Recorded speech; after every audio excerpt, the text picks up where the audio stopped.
circulating flesh. The blood circulating in my body today may be circulating in your body tomorrow. Organs are extracted from one body and inserted into other bodies. Limbs can be detached from cadavers and can be reanimated on living bodies for my body. So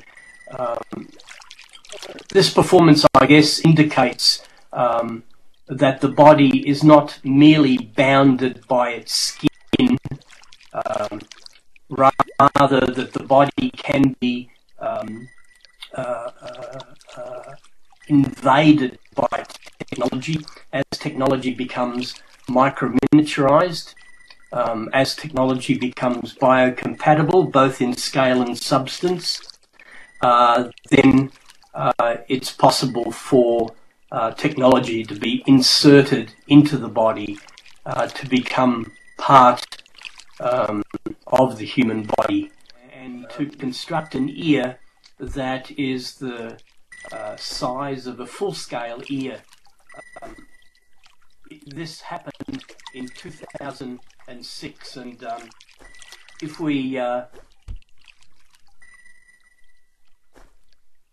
becomes an acoustical and mobile organ, enabling people in other places to listen in to what the ear is hearing. I see them as being done with a posture of indifference. By that I mean as opposed to expectation. If you do things with expectation, those possibilities quickly collapse into actualities. By being indifferent, you are open to possibilities. The performance unfolds in its own time, with its own rhythm, and you allow unexpected and accidental things to occur in a more intuitive space of operation and performance. Rather, what we need is a third life. By that I mean the inverse of what usually happens. In second life, a human prompts his or her avatar. Imagine if your avatar was imbued with an artificial intelligence, imbued with genetic algorithms, for example, or a neural net. Imagine if your avatar was somewhat autonomous, and imagine if your avatar wanted to perform in the real world, accessing your physical body. This would be a kind of third life. Second life is for humans to exist as avatars. Third life would be for avatars to exist as humans in real 3D space and time. What you're seeing now, in fact, are two avatars, Pyewacket and myself. They're, of course, 4 clones of the Stelarc avatar, and 2 automatons, automatons that we can interactively control. So this performance will be a performance in which we'll move in different ways. We can actuate different performative motions, and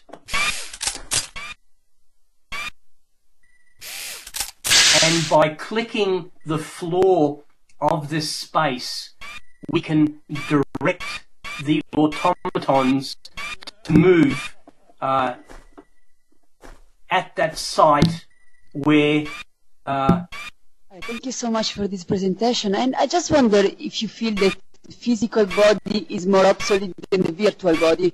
And when you think you're going to feel that the virtual body is going to become obsolete and you're going to look, like you said, the third life, you know, like just... Yes.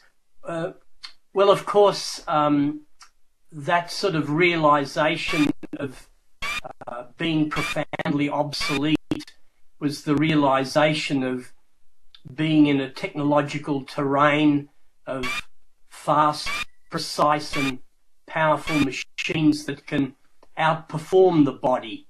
By obsolete, I don't necessarily mean that the biological body is erased.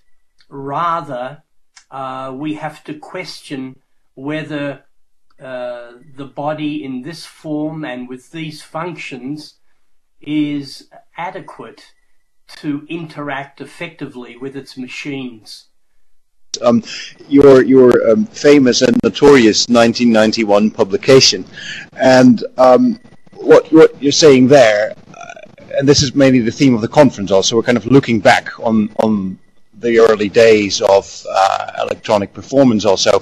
So in that article you're making claims such as the body should now be hardened and hollowed in order for it to be ready for technological implants. So it has a lot of very futuristic implications in a way.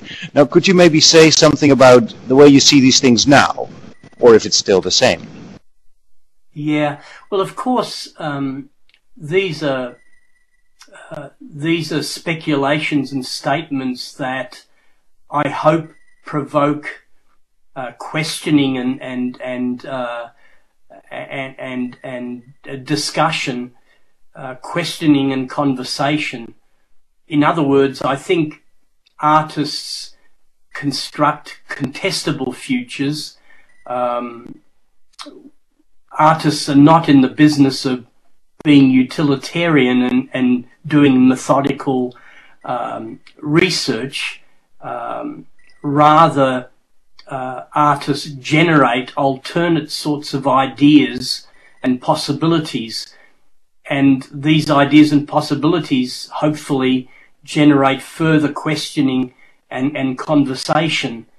So it's about contestable futures.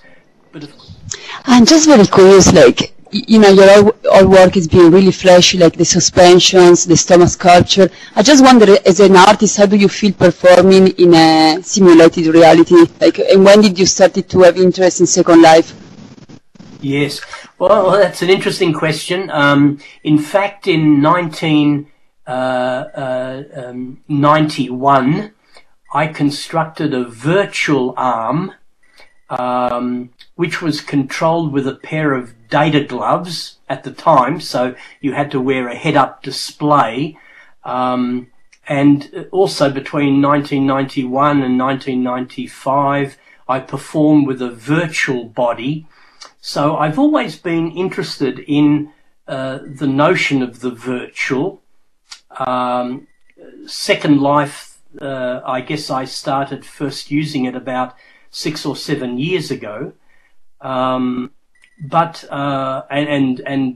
about a year or so ago, we finished the Second Life site of mine, where I've been performing with Pi's help for the last year. We did performances for events in Berlin and London and events in Canada. Okay, thank you. Oh, sorry. Oh, okay. There's a last question I also wanted to ask you. Would you mind making yourself short and fat for the end of the presentation, or is that a no-go? Just so we can get an idea of how you have control over the appearance of your avatar. And here's the questions. Oh, sorry. Okay.